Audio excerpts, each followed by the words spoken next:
What up, players? It's Wallboss Tail up in this mud, chilling with First Mate Bobo as we go into Project DreadFeb, looking at the various warships of the Dreadfleet game. The Dreadfleet game is a one-off game by your Games Workshop, so if you are more familiar with their Warhammer Fantasy or 40k franchises, then Dreadfleet might be a completely different thing to you.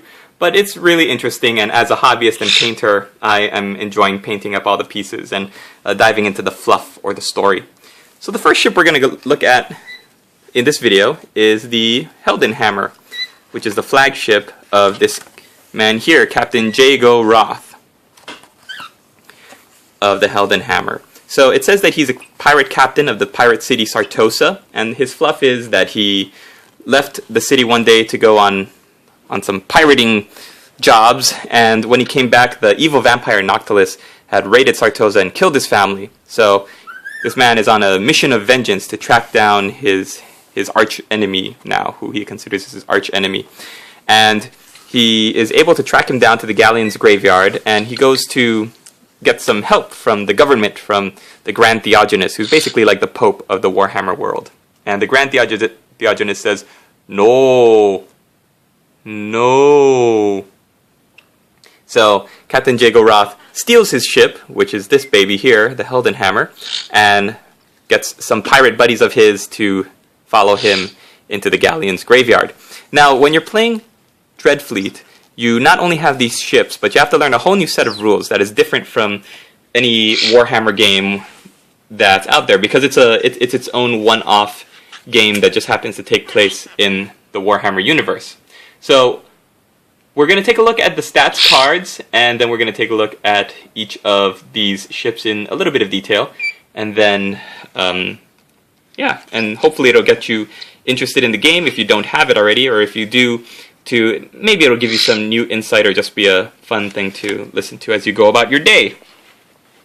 So each of these captains has their own captain card, which is like a stat card, and it basically has all these rules on it, but we'll just take a look at it from here in the book. So each card, or each ship, has these statistics. Sail, if they are a ship with a sail. Armor, if they have an armor save, what their armor save is. If you roll higher than this number when you're taking damage, then you don't take the damage. Handling, which means how many inches in a straight line you have to move before you can turn. The speed shows you how many inches a turn you can move. So basically, if you want to go forward and you just want to go in a straight line, you can go in a straight line. But if at any point you want to turn, you have to go this many inches before you can take your turn, or angle your ship and turn it and keep moving. And then if you want to move again, guess what? You got to keep moving another amount of inches equal to your handling. Then you've got a number of hull points and crew points. And these are basically like hit points, and each one is affected differently. So when you basically don't want to get those down to zero. When those go down to zero, then bad things happen. Your ship could sink or be still in the water if your speed goes down to zero. Cheap. Ah! And at the end, don't laugh at me, you've got broadsides, which means how many dice you get to roll when you're firing your cannons.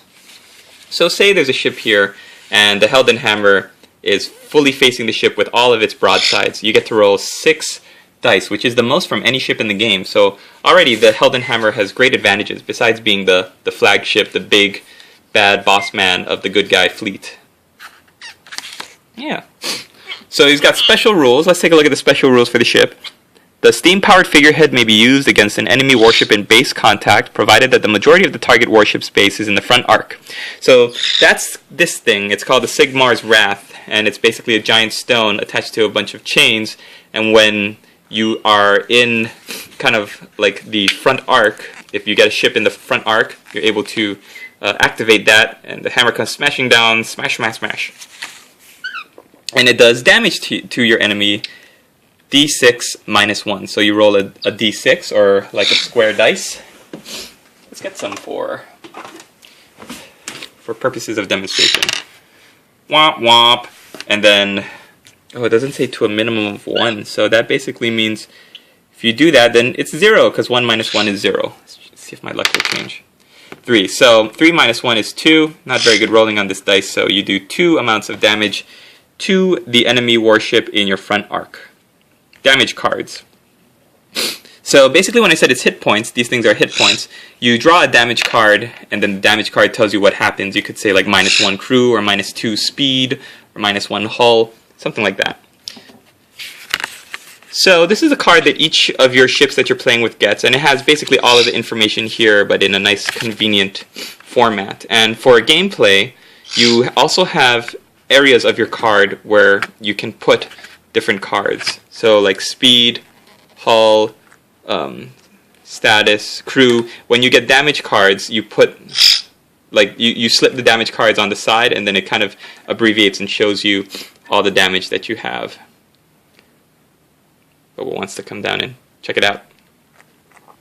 At the bottom, you have, right next to the picture of your guy, 2 more stats, command and swashbuckling. At the beginning of your turn, you can choose to give a special command. There are only 5 commands that all captains kind of share, and you roll the command squad, or the command dice, and if you get higher than the roll, in this case 3+, you get to do a command.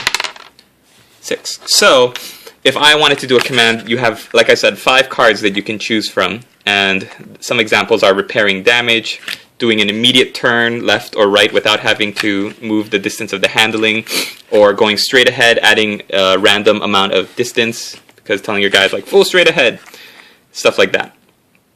Now swashbuckling, that statistic shows you how many dice you get to roll when you get into a boarding action. A boarding action basically means when you and an enemy warship get in base-to-base contact, all of your crew run over to their deck, all of their crew run over to meet you, and you duke it out. And everybody fights each other and tries to smash each other's warships.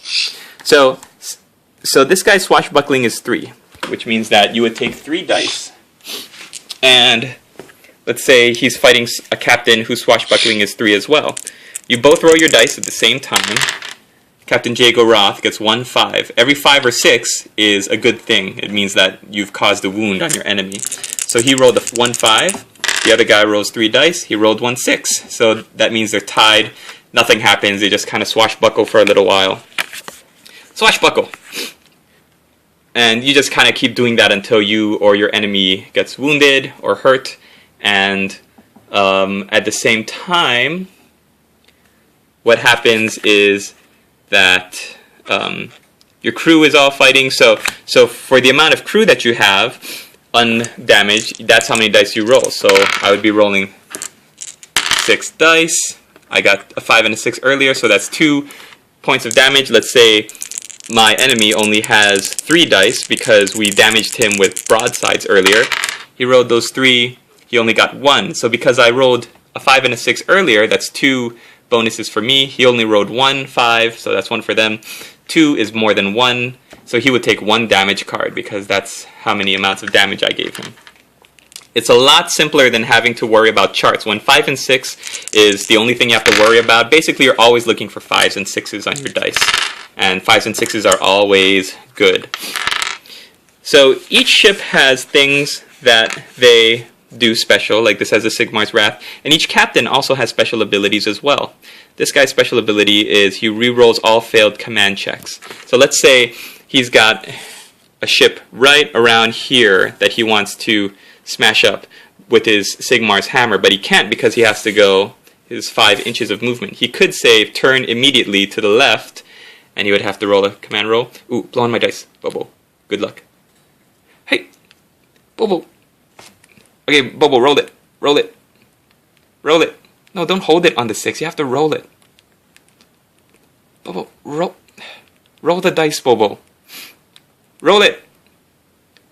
No whammies.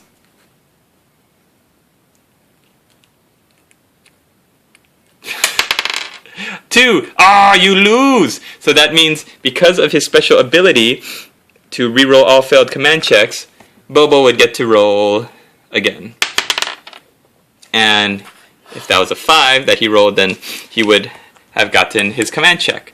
So as you can see, each captain has special abilities that are really, really useful. The dwarf special ability, which we'll go over later when we look at his ship, is that he gets to heal 2 damage cards instead of 1 because he's a master engineer.